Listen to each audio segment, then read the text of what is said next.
প্রত্যেকটা ইউনিয়নে, প্রত্যেকটা উপজেলায়, বিশেষ করে সদর উপজেলায় এবং বিশ্বম্বরপুর উপজেলা, এই দুইটা উপজেলায় আমি বিভিন্ন ইউনিয়নে, ওয়ার্ডে আমি যাচ্ছি। উদ্দেশ্য একটাই, একটা সুন্দর বিএনপি, আমরা একটা ঐক্যবদ্ধ বিএনপি আমরা দেখতে চাই। আমি যেখানেই যাই চেষ্টা করি সব জায়গায় বিএনপিকে ঐক্যবদ্ধ দেখতে, এবং আমি চেষ্টা করি বিএনপি যাতে ঐক্যবদ্ধভাবে সুন্দর নেতৃত্বের অধীনে আসে সেইটুকু দেখতেই আমি চাই। এবং আমি বিশ্বাস করি যে আমাদের সুনামগঞ্জ সদর এবং বিশম্বরপুরের মানুষ ঐক্যবদ্ধ বিএনপি দেখতে চায়, সৎ মানুষের বিএনপি দেখতে চায়, তারা ভালো মানুষের বিএনপি দেখতে চায়, যারা নেতৃত্ব দেওয়ার মতো গুণাবলী আছে তাদেরকে নেতৃত্বে দেখতে চায়। যতটুকু শোনা যাচ্ছে আপনি সুনামগঞ্জ 4 আসনে ধানের শীষের প্রার্থী হিসেবে অনেকটি এগিয়ে আছেন, এ ব্যাপারে আপনি কতটুকু আশাবাদী? আমি আসলে বিএনপির জন্মলগ্ন থেকে, বিএনপির শহীদ প্রেসিডেন্ট জিয়াউর রহমানের হাত ধরে বিএনপি 1978 সালে বিএনপির জন্ম হয়েছিল। সেই সময় থেকেই আমি বিএনপির রাজনীতির সাথে জড়িত।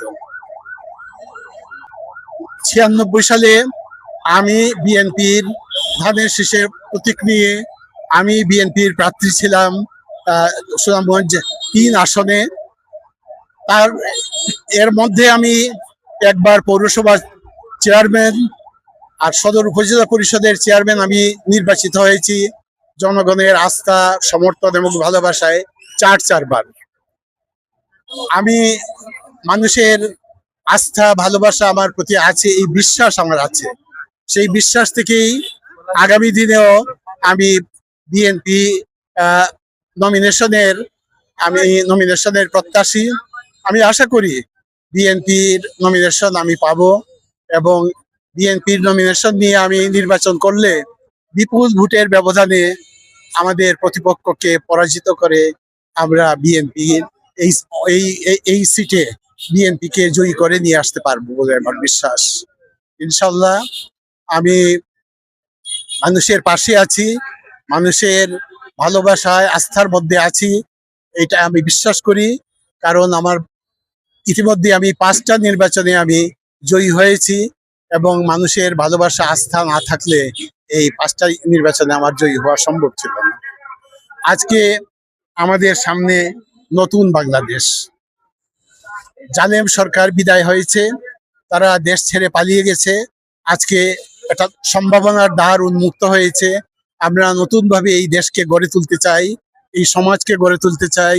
বিশম্বরপুর এবং সুনামগঞ্জ সদরে আমরা মানুষের মধ্যে আস্থা ফিরিয়ে আনতে চাই, মানুষের মনে শান্তি আমরা দেখতে চাই, মানুষের যে দাবি দেওয়া আছে সেই দাবি দেওয়া আমরা পূরণ করতে চাই, এবং এই এলাকার, এই জনপদের মানুষের মধ্যে যাতে শান্তি বিরাজ করে, এবং মানুষের সম্মান এবং মর্যাদাবান মানুষ হিসাবে মানুষ যেন সুনামগঞ্জে থাকে, সেই প্রচেষ্টা আমাদের সবসময় আমরা করতে থাকবো। আমরা চেষ্টা করব যে মানুষের সম্মান, মর্যাদা এবং মানুষের ভোটাধিকার যাতে মানুষ ভোট প্রয়োগ করতে পারে স্বাধীনভাবে, সেই চেষ্টা, সহযোগিতা আমরা সবসময় করে যাব। ধন্যবাদ। আপনাকে অসংখ্য ধন্যবাদ। আসসালামু আলাইকুম।